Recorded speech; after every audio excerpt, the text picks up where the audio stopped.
नमस्कार सर्वांना. चला तर आज आपण छान अशी पालक पनीरची रेसिपी पाहूया. त्यासाठी मी पालक स्वच्छ धुवून तो निसून स्वच्छ धुवून घेतलेला आहे. पनीर हे मी घरीच बनवलेलं आहे, आपण पाहू शकता. पनीर घेतलेलं आहे. त्याच्यानंतर पालक पनीरसाठी लागणारं साहित्य इथे आपण पाहत आहात. इथे मी काजू हे भिजत ठेवलेले आहे गरम पाण्यात. सर्वप्रथम आपल्याला पालक पनीर करण्यासाठी पालक ब्लांच करून घ्यायचा आहे, म्हणजे तो उकडून घ्यायचा आहे. यासाठी मी गरम पाणी करायला ठेवलं आहे. त्याच्यात थोडंसं मीठ टाकलं आहे आणि पालक बारीक अशी चिरून घेतलेली आहे. नंतर पाण्याला उकळी आली की ती पालक त्यामध्ये आपल्याला उकडण्यासाठी घालायची आहे. 10 मिनटं उकडून नंतर ती अशी हे करून घ्यायची आहे, एका चाळणीमध्ये निथळून घ्यायची आहे. त्याच्यावर गार पाणी घालायचं आहे, म्हणजे पालकचा कलर बदली होत नाही. त्यानंतर आपण जे पनीर केलेले आहे त्याचे असे स्लायसेस करून ते छान असे शॅलो फ्राय करून घ्यायचे आहेत. येथे मी शॅलो फ्राय केलेले आहे. आपण तळून घ्यायचं असेल तर तळूनही घेऊ शकता. आणि हे शॅलो फ्राय केलेले पनीर हळदीच्या कोमट पाण्यात भिजत ठेवायचे आहे, म्हणजे ते सॉफ्ट राहतील. त्यानंतर फोडणीसाठी आपण पाहायला आहे, मी येथे तेल घेतलेलं आहे. त्याच्यामध्ये आलं लसणाची पेस्ट घातलेली आहे. त्याच्यानंतर बारीक चिरलेला कांदा, त्याच्यानंतर टोमॅटो आणि त्यावर लाल तिखट घातलेलं आहे.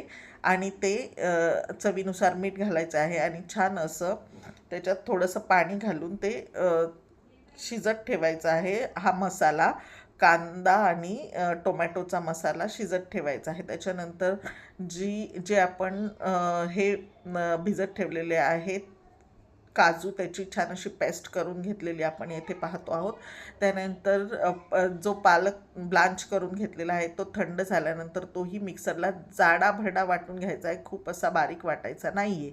त्याच्यानंतर खाली दिल्याप्रमाणे आपण अशी पेस्ट केलेली आहे, आपण पाहू शकता. त्यानंतर जी आपण कांदा टोमॅटोची पेस्ट करायला शिजायला ठेवली आहे ती अशी खाली दिल्याप्रमाणे आपण पाहू शकता छान अशी आता शिजत आलेली आहे. त्याला तेल सुटेपर्यंत आपल्याला परतायचं आहे. पाणी टाकण्याचं एकच कारण आहे की ती खाली लागायला नको, म्हणून आपण थोडंसं पाणी त्यात ॲड करतो आहोत. त्यानंतर जी आपण काजूची पेस्ट केली आहे तीही यामध्ये छान ॲड करून तेल सुटेपर्यंत परतून घ्यायचा. या स्टेजला मी येथे मसाले टाकत आहे. आपल्या घरात असलेले लाल तिखट मसाला, धने जिऱ्याची पूड, आपल्या घरात असलेलं काळं तिखट लाल मसाला, हे सगळे मसाले ॲड करून छान असं तेल सुटेपर्यंत परतून घ्यायचं आहे. ते परतल्यानंतर आपण जो पालक वाटून घेतलेला आहे मिक्सरला तो त्याच्यामध्ये ॲड करून पुन्हा एकजीव करून घ्यायचा आहे. सर्व पालक खाली दिल्याप्रमाणे आपण कृती पाहू शकता. त्यानंतर आपल्याला यामध्ये चवीनुसार मीठ ॲड करायचं आहे, आवश्यकतेनुसार पाणीही ॲड करायचं आहे. आणि त्यानंतर जे आपण हे छान असे फ्राय करून घेतलेले आहेत पनीर, ते त्याच्यामध्ये ॲड करून आपल्याला किती दाट किती पातळ ठेवायचं आहे ते आपण थोडंसं पाणी ॲड करू शकता या स्टेजला. त्याच्यानंतर छान अशी वरून फोडणी द्यायची आहे. फोडणीसाठी येथे मी तेल घेतलेलं आहे. जिरं मोहरी याच्यामध्ये यूज करायची नाही आहे. जिरं, हिंग आणि सुक्या लाल मिरच्या येथे मी फोडणीसाठी घेतलेल्या आहेत. त्याची छान अशी चरचरीत फोडणी द्यायची आहे. खाली दिल्याप्रमाणे आपण पाहू शकता अशी फोडणी देऊन घ्यायची आहे. त्याच्यानंतर आपल्या जी कसुरी मेथी असते तीही छान अशी हातावर चोळून त्यामध्ये ॲड करायची आहे. कसुरी मेथीचा फ्लेवर खूप छान येतो. त्यानंतर 1 चमचा बटरही यामध्ये ॲड करायचं आहे.